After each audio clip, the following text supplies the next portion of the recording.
U-20 World Cup cancellation, a teaching moment, so says Governor Koster.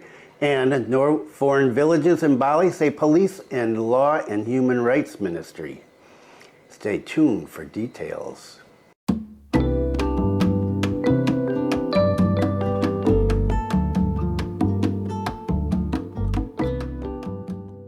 Welcome to the latest news from Bali and Indonesia. This is April 1st, 2023, and my name is Bruce.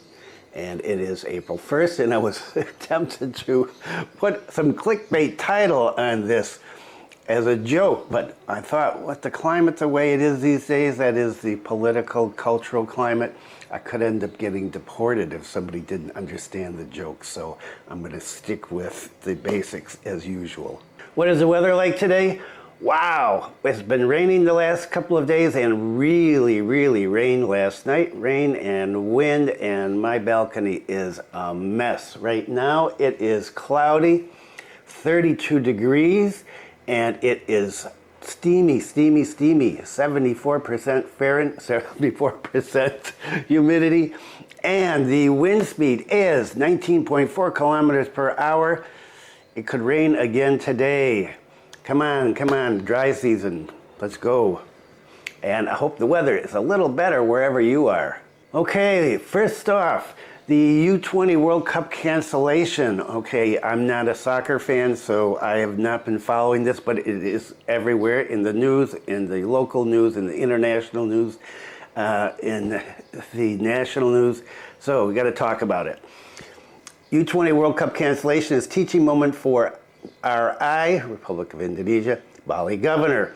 So the governor defended his decision to reject the participation of the Israeli soccer team in the U-20 FIFA World Cup, saying that Indonesia must strive to protect its founding principles, even through sports. However, the president said, don't mix sports and politics. So Pak Koster and Pak Jokowi have different ideas about this. In a statement issued on Thursday responding to FIFA's decision to strip Indonesia of its hosting rights to stage the U-20 tournament, Pak Koster said Indonesia must work to develop a soccer culture that respects humanity, peace, and security.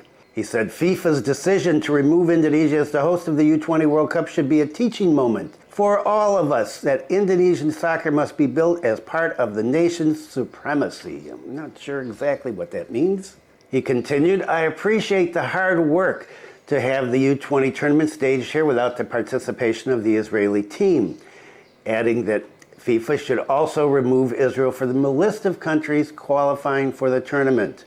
And on Wednesday, FIFA stripped Indonesia of the right to stage the U-20 World Cup over what an Indonesian official said was a failure to honor its commitments to the tournament. A new host for the tournament is upcoming. Word is that it may be Peru. FIFA first canceled the draw for the tournament scheduled to be held in Bali next week following a rejection from Pak Koster to host the Israeli team on the tourist island, saying that the presence of players from the Jewish state could give rise to a security threat. The governor said Balinese are still traumatized by the 2002 Bali bombings that killed 204 people, mostly Australian tourists. So once again, Pak Koster and Pak Jokowi seem to be at odds on what they want. But in this case, Indonesia is not going to host the U-20 tournament, and there are many people in political parties happy about this because they say that they're showing support for the Palestinian people by refusing to let Israeli team play here in Bali. What about the financial repercussions? So people now are worried that this is going to make Indonesia look bad. It's going to ruin the reputation of Indonesia and Bali for hosting international events due to this refusal on the governor's part to let the Israeli team play and the subsequent cancellation from FIFA of Indonesia's right to stage the tournament. Well, according to PHRI Denpasar, say not too impactful for tourism in Denpasar. The Indonesia Hotel and Restaurant Association, PHRI in Denpasar, said that Denpasar will not be affected by the decision of FIFA to officially cancel Indonesia from hosting the U-20 World Cup. According to the chairperson of the PHRI, he said, Many parties are worried that this is going to have an impact on tourism in Bali. However, he said it's not going to have much of an impact because, according to him, tourism in Indonesia is concentrated in the DTW, one of which is Sanur. And the chairperson said, well, Sanur is more for leisure tourism from foreign countries, especially Australian and European tourists, and not really so much for soccer fans. In addition to that, he said, there's not many hotels in Sanur that have enough rooms to fit football clubs' needs.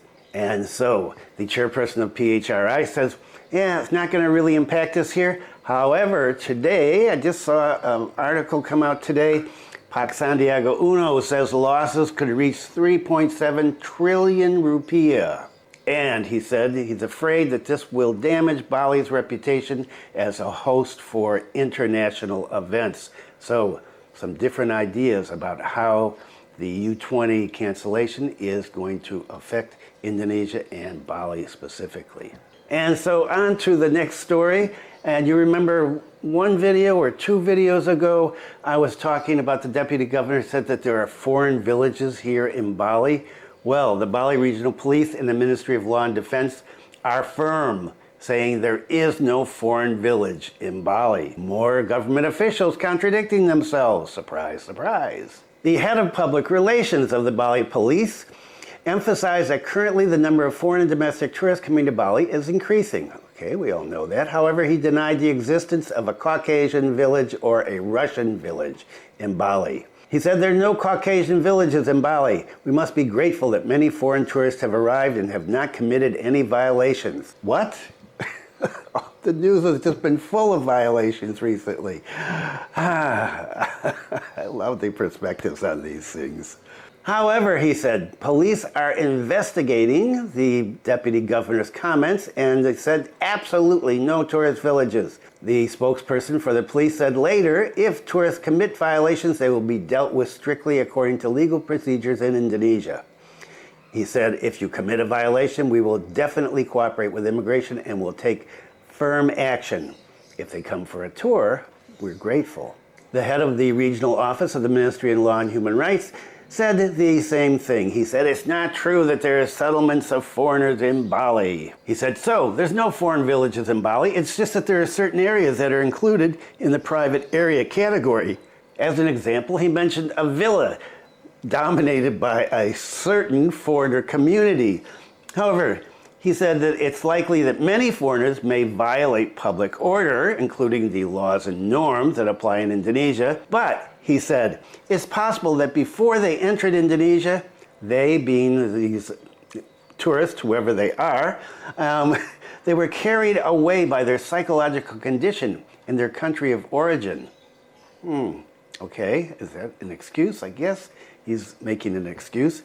In terms of supervision, he said, all immigration officials throughout Bali have routinely carried out operations against foreigners. Supervision of foreigners in several locations to private areas, it means areas where there are a lot of villas occupied by foreigners. One example is the villa area in Ubud. He confirmed that the villa area in Ubud was dominated by Russian citizens who rented rooms there. And he said immigration's checked all the documents for those people and they are all valid. They came in on visa on arrival. The visas are good for 30 days, can be extended for another 30 days. He said, but some people have visas that are up to 180 days. And if so, every 30 days they're going to be checked by immigration. That can be a pain in the behind. He said statistics show from January to March 2023, 76 foreign nationals have been deported by immigration, and 20 of those 76 were Russians, and they were violating such things as overstaying and other immigration violations. He reiterated that the information circulating at this time about foreign villages is not true. It's only some villas that are dominated by foreigners. And he said the owner of the villa that he's talking about specifically, Indonesia owned, and the occupancy are by foreigners, certain foreigners, it said, so not naming who. And he said, we routinely collaborate with the local people because we know that traditional villages in Bali have an apparatus, namely the Pechalang, and we're also working with the Bali Regional Police to keep an eye on foreigners. But, he said, no foreign villages. And what about the situation for revoking VOAs for Ukrainians and Russians? You remember, how long ago is it now? 3 weeks ago, 4 weeks ago? The governor said that he wanted to revoke the VOA because they are committing too many violations of Indonesia rules and violations against the culture of Bali. And the governor sent a letter to Jakarta asking for the VOAs to be revoked for those two nationalities and maybe more, he said. Well, Ministry of Law and Human Rights has not decided on revocation of Russian and Ukrainian VOAs.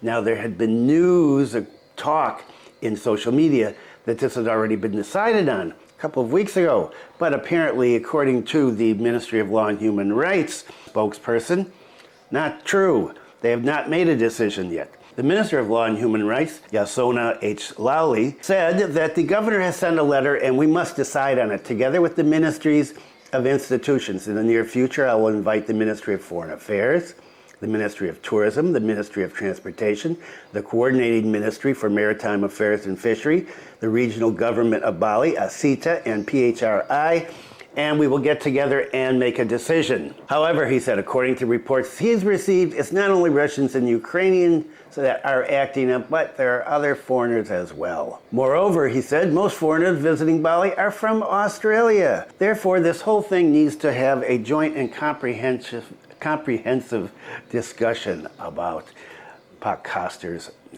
request, let's say. He said, and this has been commented on by many people, it's a fact that during COVID-19 they were here. I think he's talking about Russians and Ukrainians, which also helps support the economy. Now there are those who have taken these actions, these bad actions. We ask for cooperation with immigration, regional police, local government. We have to educate people and take tough measures against those committing violations and deport them if they are guilty. So he said, don't forget, they were here during the bad times, and now as we're getting good times, let's make sure that we educate them about the correct way to behave, and then if they don't do the right thing, out they go. Well, according to the Russian Minister of Justice, he said the number of Russians coming to Bali has gone down. He said, I can't say that Bali is one of the main destinations because before COVID, there were more than 150,000 Russians coming to Bali, and now there's only 70,000.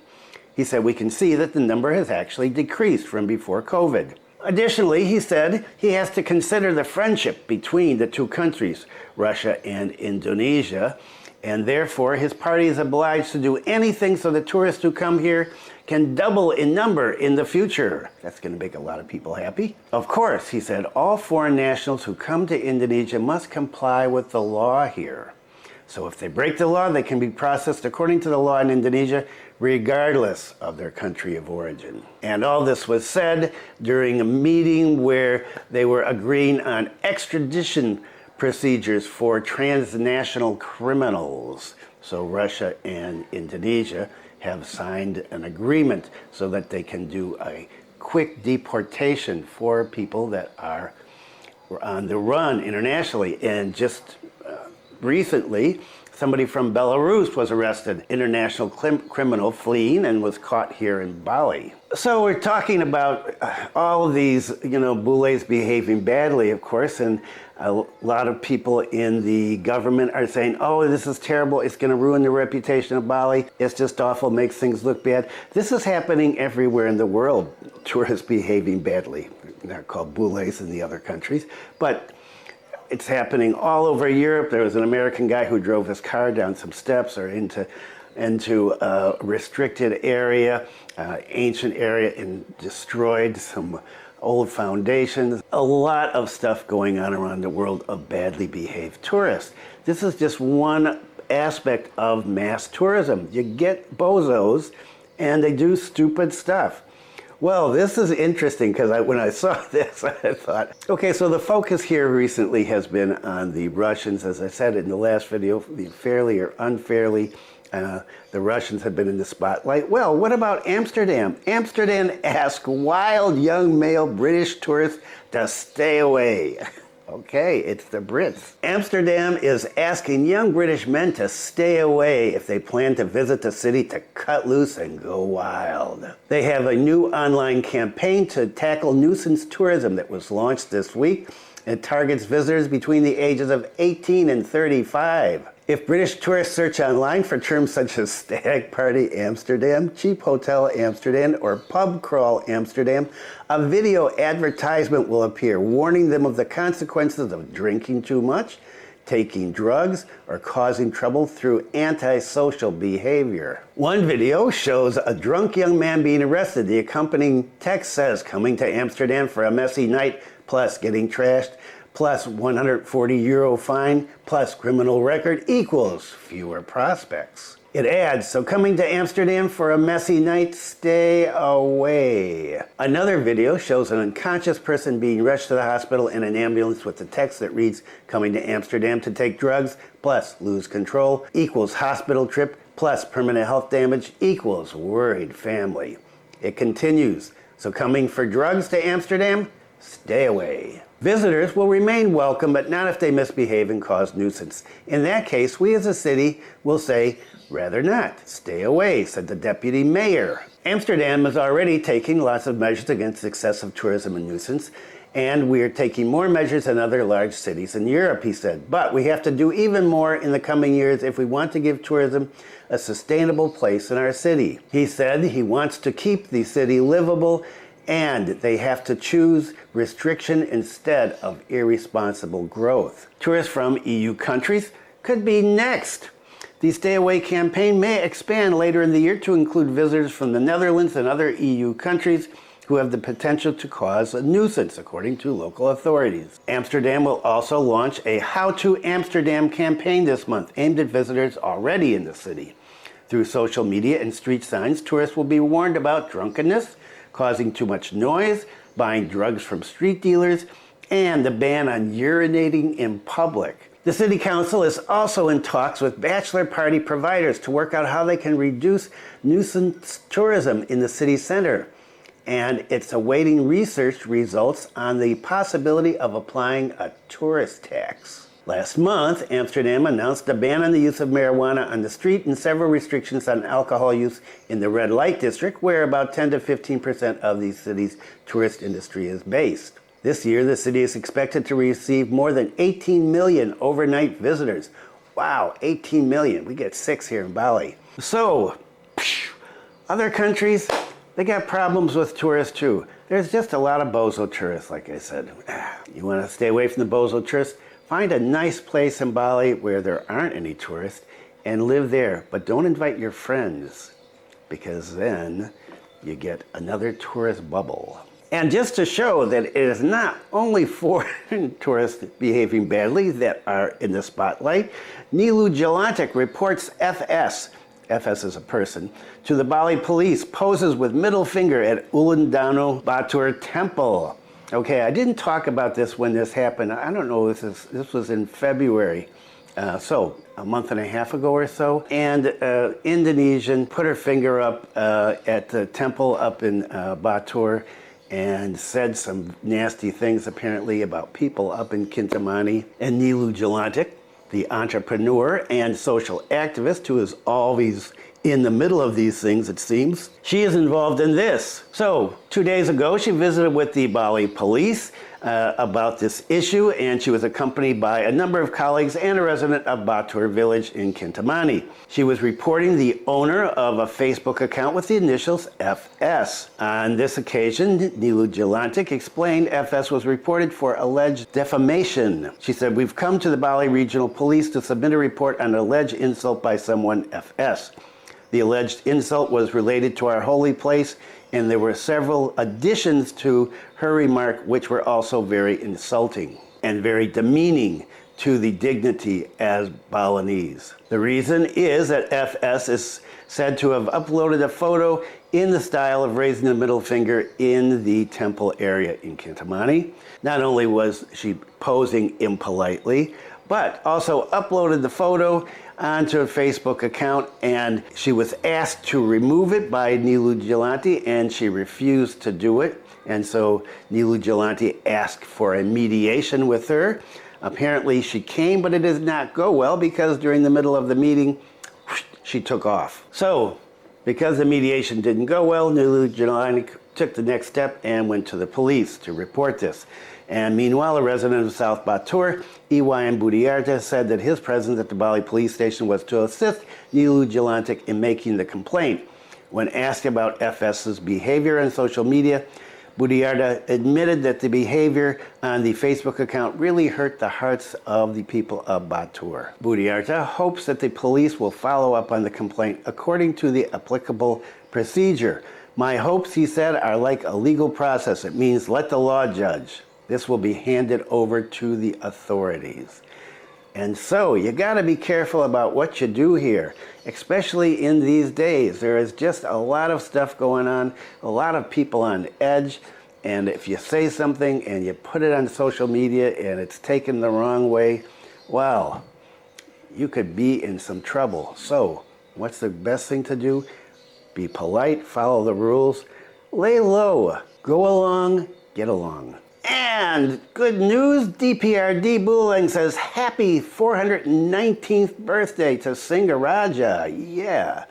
The chairman of the Regional People's Representative Council, DPRD Buleleng, said that he was representing all of the leaders and members of the DPRD, and he wished Singaraja a happy birthday on March 30th, just a couple days ago. He invites all people in Buleleng Regency to unite their souls, their thoughts, and cooperation to create a Buleleng that is strong, superior, and equal to other regions in the Bali according to the ideals of Ki Bharat Panji Sakti, the founder of Buleleng. He said he's sure that Buleleng will be able to stand on par with other regions and that there has been progress in governance and that DPRD is pushing for an increase in human resources, an increase in physical development in the area that still needs to be carried out. And you know, this is one of the poorer areas in Bali, partly because we don't have all the tourist bucks flowing in here. Thanks for viewing. Be kind to someone today. Stay safe, and I'll see you next time.